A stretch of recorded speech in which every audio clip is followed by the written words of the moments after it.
Welcome back, America, in the ReliefFactor.com studio. I am Hugh Hewitt with the Patriot Mobile member of the moment, Representative Mike Gallagher of Wisconsin, who has been off, taking 3, 4, 5 weeks off of the radio show. He'd been up in the middle of nowhere, Wisconsin, contemplating the fact that the Browns are on the cover of Sports Illustrated and saying to himself this would never have happened if Aaron Rodgers was alive. But OBJ is, in fact, on the cover of SI, Mike Gallagher.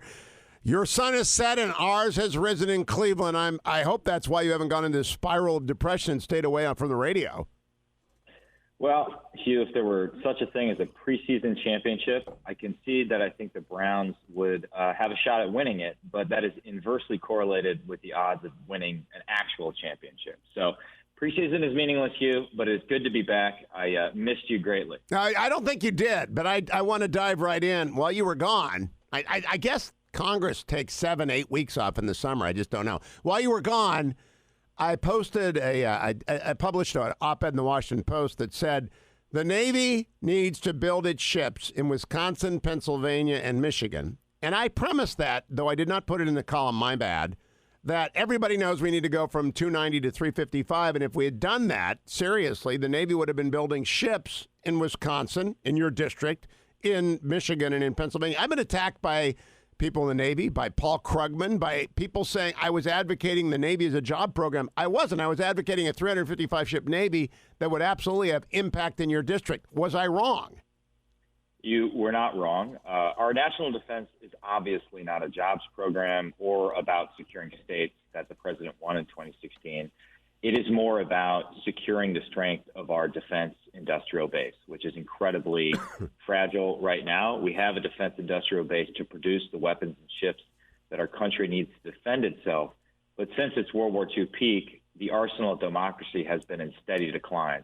I actually wrote about this a couple of years ago in Wars on Iraq, and in its peak just before D-Day, the American defense industry was producing 5,000 aircraft per month.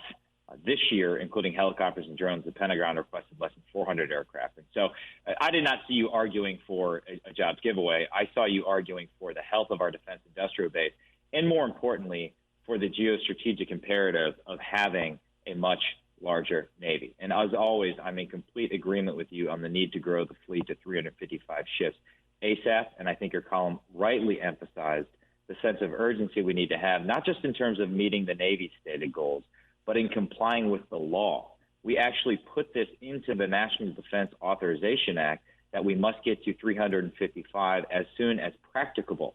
So getting to 355 is not just a recommendation, it's the law. Unfortunately, we've seen a number of speed bumps, including Admiral Moran's departure right after his confirmation. But the good news is the Senate has now confirmed Admiral Gilday earlier this month. He'll be taking office in September. And the Navy had been waiting on publishing its new force structure assessment until the next CNO had arrived. Well, now we have a new CNO, and my hope is Admiral Gilday moves swiftly next month to get over that finish line. Now, Mike Gallagher, why do you think, I know why Paul Krugman doesn't like my column, but why do you think uniforms at the senior levels hated it and pushed back hard and used a few of their proxies in the media to do so? And I expected actually a direct attack, but it did not come. Why do you think they were so PO'd with me about that piece? Well, Hugh, I just would say in the first instance, if you anger the Joint Staff in the Pentagon, that is the best piece of evidence that you are doing something right. There is a resistance to any criticism, as I discovered when I published a journal article 2 months ago, effectively arguing that the Pentagon had yet to implement the National Defense Strategy, which is not just my opinion, it is the opinion of the National Defense Strategy Commission. As for why your particular argument made them angry, I don't know. I think there is a perhaps naive assessment within the Pentagon that you can completely divorce shipbuilding and the defense industrial base from politics, right? But I'd say beyond the politics of where ships are built, we currently have 7 shipyards in the United States. That number cannot get any lower, particularly in light of the decline of commercial shipbuilding in the United States. And so regardless of whether you want to build ships in Wisconsin or Alabama or where else, we need to have a robust defense industrial base. And we need the people in the Pentagon to recognize that this is not just a political promise that Trump made in 2016. it is also a geopolitical imperative. I just spent a week in Australia. I can tell you that we are not doing enough to partner with our allies in the region and to build a Navy that's large enough to counter the growing Chinese Communist Party Navy. I have my own theory as well, which is reflexive defensiveness from within Big Navy is an admission against interest. They know they haven't done their job on this plan. They're very naked on the fact that they do not have a plan. The outgoing CNO had other priorities, and I understand that. He's a good, a great American, and he served in the uniform, and I never did, and he served a long time and well. But he had other priorities, and the president's promise and the NDAA in 2017's legal requirement, and they're very defensive about not doing their job. That's my theory, Mike Gallagher. I would agree with that theory without knowing sort of the internal deliberations that led to the criticism. I will say this. A few months ago, I hosted Peter Navarro at your old friend, Peter Navarro, yes, he is, Secretary of the Navy at Marinette, while he stopped by the shipyard on a visit through Wisconsin. I do think the White House fully understands that Wisconsin is a vital state, first and foremost in its contributions to the national defense.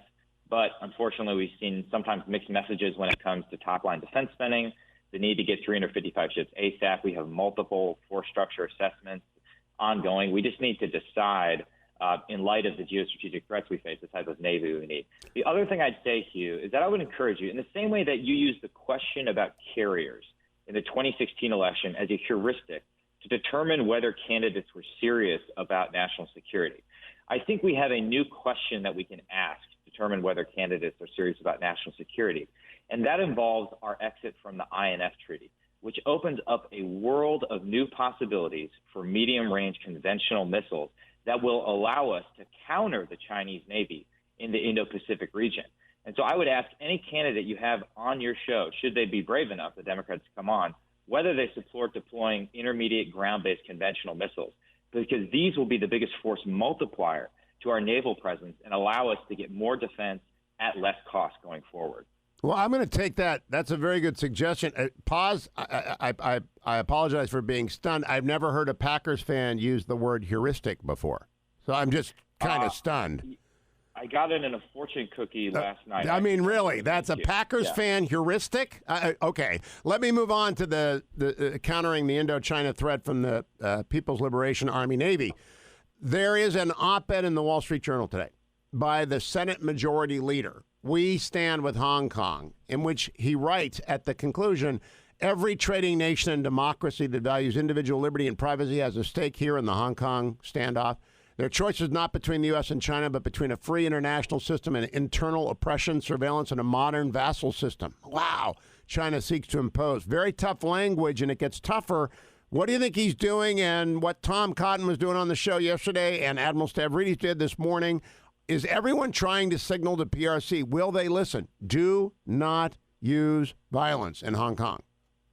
I hope so. I think that's the right message. It's a key point that China is not interested in having allies and partners as we are. They want tributary and vassal states that they can dominate. Their history suggests that, and their current rhetoric suggests that.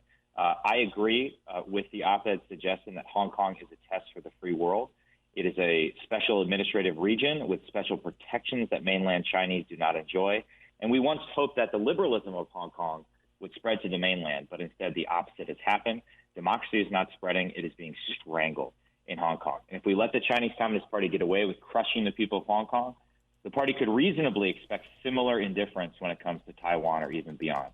The second thing I'd say, Hugh, is that we have to understand that emphasizing the Chinese Communist Party's human rights abuses is foundational to our broader strategy and a key way that we can bring our European allies along who are extremely sensitive to human rights abuses, though they may not view China geostrategically in the same way we do. And finally, I would say there's plenty we in Congress can do to help Hong Kong. The first step is to impose Magnitsky sanctions on officials such as Zhang Xiaoming, who is the head of the Hong Kong and Macau Affairs Office. He's part of the mainland CCP faction that is pulling the string, and we need to impose costs on him and his cronies. We should also swiftly pass the Hong Kong Human Rights and Democracy Act, which would add teeth to the 1992 legislation affording Hong Kong special treatment.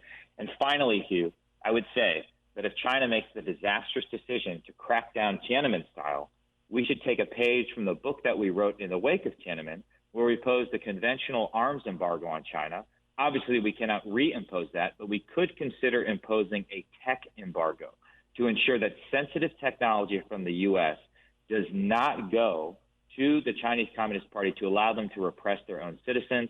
Another thing I heard repeatedly in Australia, which has been dealing with Chinese influence in many ways long before we have, is the need for a free world 5G, and that's going to require technology that is safeguarding from the threat of Chinese spying and forced technology transfer.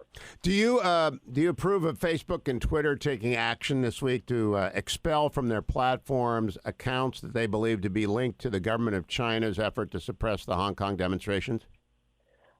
I do, because I think it's a step in correcting what we saw last year, which is the willingness of some of these companies, particularly Google, to work more closely with the Chinese Communist Party than our own Pentagon.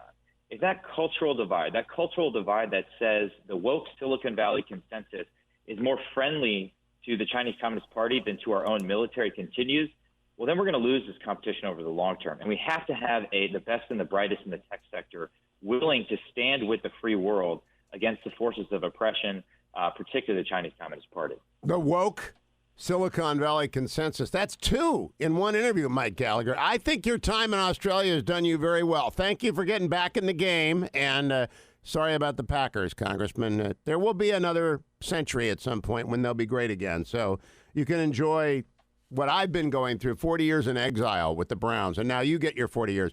I want to let you all thank you, Congressman.